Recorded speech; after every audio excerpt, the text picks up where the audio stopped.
Hi everyone, and welcome back to this little shrine in the foothills of the Stormhorns for what's going to be our final leveling episode of Dawn of the Duergar. I've gone back to pronouncing it the way I would prefer, following a little discussion with some of you good folks in the comments, so I'm going to stick with it because it's more natural to me. It saves all the bloopers on the intros. Right, feats since you were last with us. Two obvious ones for a melee, eerie aim, and double strike. Now, double strike, we're in a pretty good place. You'll recall I wanted to reach 80. Granted, we've cheated at the moment. We've got 10 double strike out of Vistani, which we're not going to be in at all at the cap. But we still have managed to reach, if we take that 10 away, it's still on 70, which is a fairly good place to be, given that we haven't equipped any of the legendary gear or anything yet. So maybe I should be a bit more confident we can get to 80. As a reminder, I'm setting 80 as the benchmark so that we can use the, show you if I can get the right tree, so we can use, where is it? Where's the assassin tree? There. So we can use this lovely killer enhancement to make up the last 20. That's the plan. And given that we're already on 70 even without Vistani, I think the omens could be quite good. Might even give us a little bit of wiggle room to play with some of the points down here, because we are going to be a bit tight for points. If we don't have to put all these in double strike like in Shintao here, we could possibly acquire some of the other nice things from the Duergar tree. I plan to put at least 19 in there. I think for the Dwarven War Axe going all the way up here for the crit threat range is a must, and also there for the helpless. The quality hit points is pretty much a must, and I think the no wear on the weapon, and that'll take us to 19 spent. I think if we've any more to go in, we could quite justifiably throw them in these cores, I think, for the extra attack and damage and strength that would give. But yeah, I think we're in a pretty decent place. I've pushed us up into the higher tiers of fury, so we've finally got this not rage, it's primal scream heal on a 30-second cooldown. So that combined with the second wind in oh crap moments doesn't do too badly, and we've still got the ticking heal from the mantle going on, so not terrible. At the cap, I hope to supplement that with a swap weapon to give us at least some temporary hit point possibilities. I think I'll try and use a Brighthorn swap weapon from the Dino crafting system that can trigger to give you 1,000 temp hit points. Swapping it about is going to be a bit of a pain, but so is dying. So I hate dying, so maybe it'll be worth the effort. Just to reiterate, these trees are certainly not final. These two where we do want to be investing in at the cap, Fury and Shadow, but that's going to be the Dreadnought, and that would be the main tree. I just went in there for the time being, as we are using this Mantle of Fury to level, so we wouldn't have been using the Dreadnought mantle anyhow. And the tasty 6 on stunning DCs has helped. Not only the stunning blow that we've acquired and had plenty of fun with, but also the Dragon Raw, which is touching 90 now in Reaper. So not terrible. Remember, my target for the cap was 120, so we've still got a lot to hope for that the gear might help with. I don't know if we're going to get to that. I'll do all I can. I've got a couple of little tweaks planned to try to push us up towards that if we're not quite there, but we'll see. I won't labour too long here because obviously this is nothing to do with the end build. I do plan when we get to the cap, so that'll be in the next one, to show you how we finished off the feats, and then I'll do a recording on the gear and what the thinking was behind it. I know from forum reading that we're going to struggle for damage with the Dwarven War Axe, but with the at least against trash, with the two-handed speciality feat at 31, allowing us some strike through. Hopefully that should mitigate the low crit threat range somewhat, at least, and we'll have a decent attack speed given that we've gone all the way up the single weapon fighting line. So I'm hopeful. In the tank form, bearing in mind he used the same weapon as the tanky paladin this was, if you saw any of that last series, he used that same weapon at the cap, and the softest content, like the Grim and Barrett type stuff, he was managing at Reaper 6 without, certainly without setting any speed records, labouring somewhat, but for a tanky character I thought that was okay. So to hope for Reaper 8 on the softer stuff, the Gatekeeper chain and the Grim and Barretts of this world, and possibly one or two of the early expansions as well, Ravenloft and Feywild, that kind of thing. I don't think that's being too ambitious. I think we could challenge and have a go, and I definitely want to get him going after some of those Reaper points when we do reach the cap, because the next one's a big deal. We've already got the 21 for the very nice capstone in the Grim Barricade, the defensive tree, but this one is the next one, 2 hit and damage, so that would be lovely to get. And of course, well, if you didn't know, all but the first core of these Reaper cores, they're available in all content. So if you go into, say, a legendary hard raid, these will be on, regardless of the fact that the rest of your Reaper bonuses are not. So that 100 temp hit points and save bonus, this 2 hit and damage will be on for whatever content you do. So that's a big draw to try and get there. 60,000 Reaper XP away. It might seem like a lot, but I'll say again, when you get to the cap and you start pushing the difficulties, you can get 6, 8, maybe even 10,000 Reaper XP for one quest if you're really going for it with a strong group and doing Reaper 10. So it is achievable. We've just got to push through and get there. So the quest I've chosen for today, Tracker's Trap. I am just starting my journey into the Stormhorns, being as it's the last of the chains needed for these sagas I've been stacking up in the Epic, the Evening Star sagas. Went through Wayloon, did reasonably well in there. The traps, we've got sort of low 70s on the trap skills now. Locks, as a reminder, I can boost with these overpowered boots, so that should be able to get most, if not everything, lock-wise. But the trappy side, I think about 20% of the time we were failing. We weren't able to spot them anymore in Wayloon, and I think on about a 4 or less we were failing to do the trap boxes.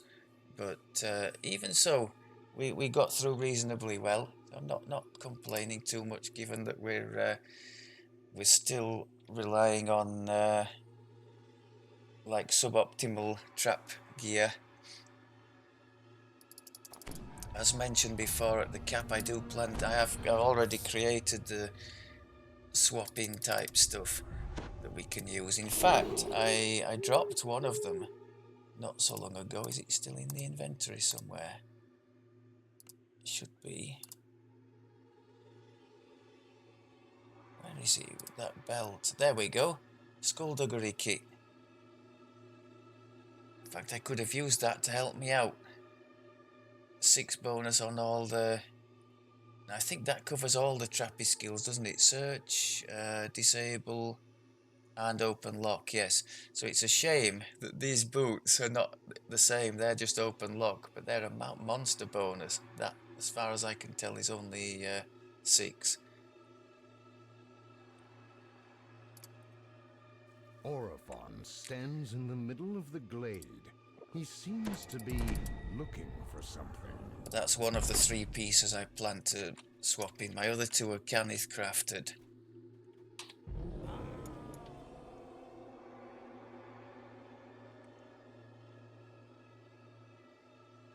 Interestingly, the second wind actually gives a bit more. It gives 2,000 and odd, because it's a different system, that, isn't it? It's a heal 50% of max hit points, as opposed to the Primal Scream heal, which is what's going on now, here? where did I put that blasted Which journal? is You're here.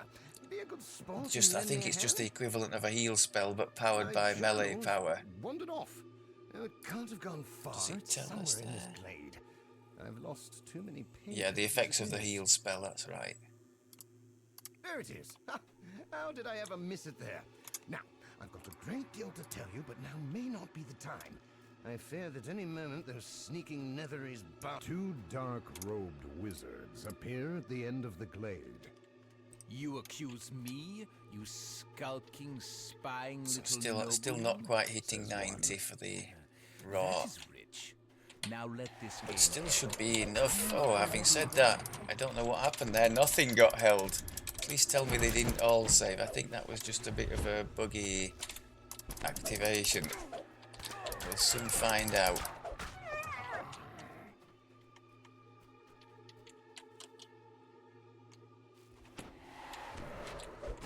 No, were they saving there? I saw a save in here. Oh, that's a bit worrying. If they're saving on an 89. Let's try that again. I think most of those got held.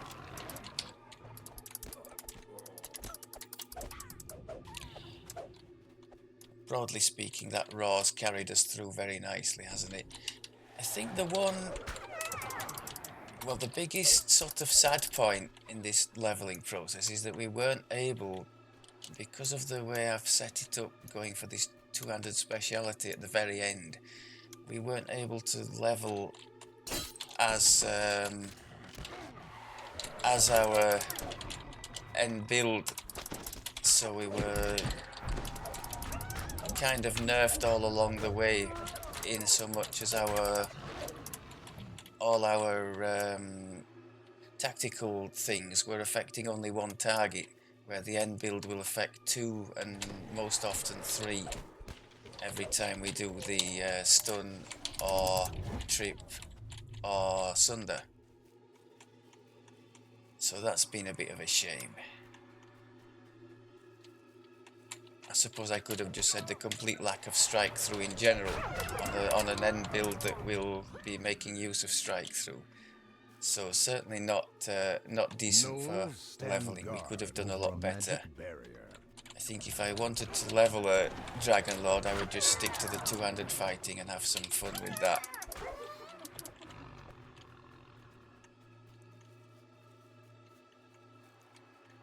More magic barriers.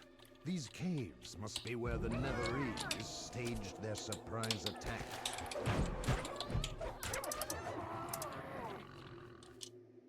So yeah, things are melting very nicely with the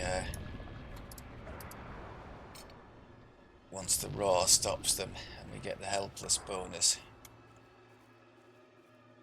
I've fallen foul once or twice of the lack of freedom. I'm just using my bottle to get the freedom of movement, and against spell wards in the quests, my god, when you get paralyzed, it's very quickly death can ensue. I used my harper pin to get me out of one such situation, but it can be pretty hairy. Now then, this guy's effectively the boss of this place, so let's go with the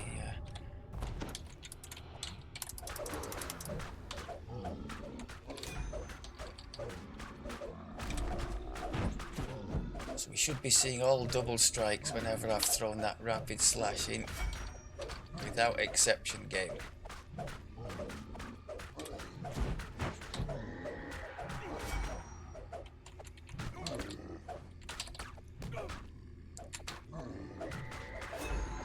Okay, lovely stuff.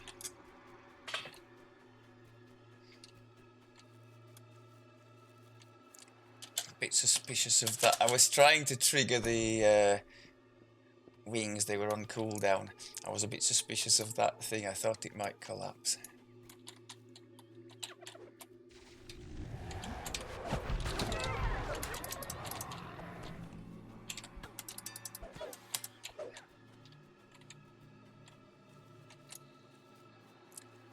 I'm hoping that the stunning blow and the trip and that kind of thing will be a decent backup for when in the legendary, when the raw is on cooldown.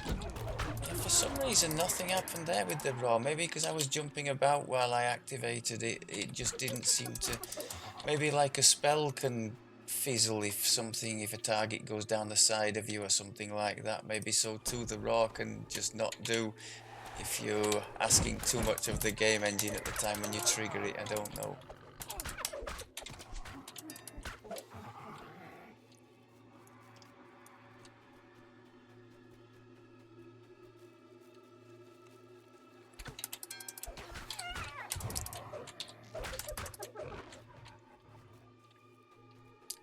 Any of you gonna follow us?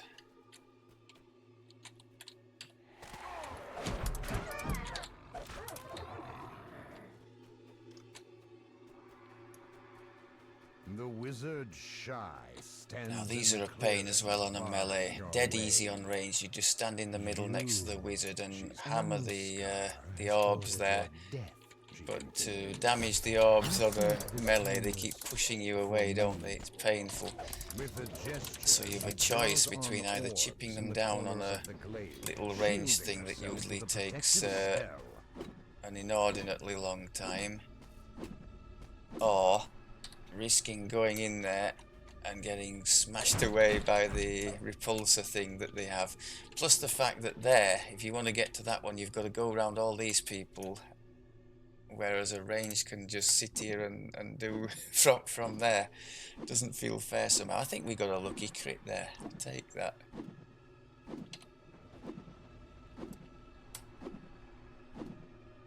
Go on, another lucky crit. I guess this thing only crits on a 20, does it? The magic orbs destroyed. Shy's shield goes down. Taking a breath, Shy deftly casts a spell, restoring both her shield and the orbs.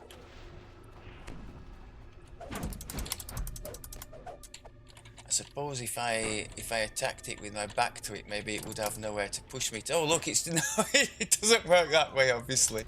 Even when it's not there, it pushes you away.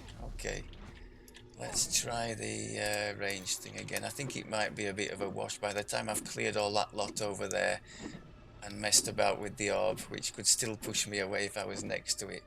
I might as well do the range on this one, I think. Our trusty little axe. Yeah, we're not critting at all with this, are we? Oh, crit on a 19. Okay.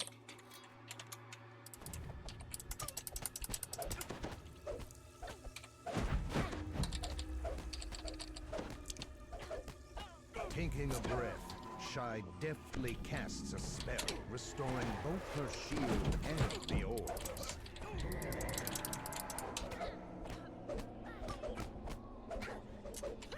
Now then, can we just nab this thing? Yes, lovely.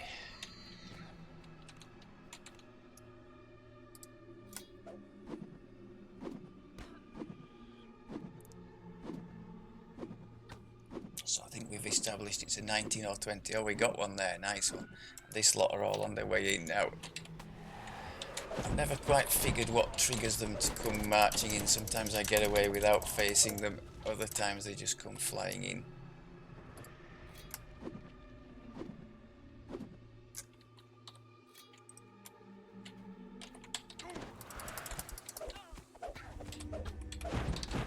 exhausting us. Enough of this, the wizard says. Gerundion, I don't come suppose to we my can aid. Dragon Raw you, can we? No.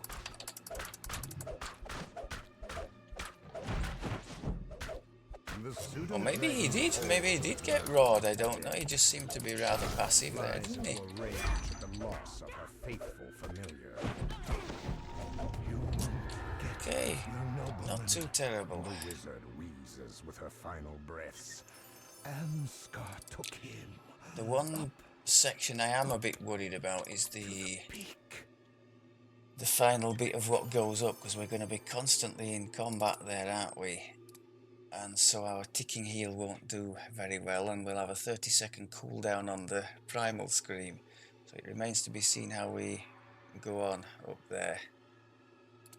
But I think I'm cautiously optimistic. I don't know about the one with all the packs of giants and things throwing you on the floor. I think if we go on the floor with this build, we're not getting up, are we?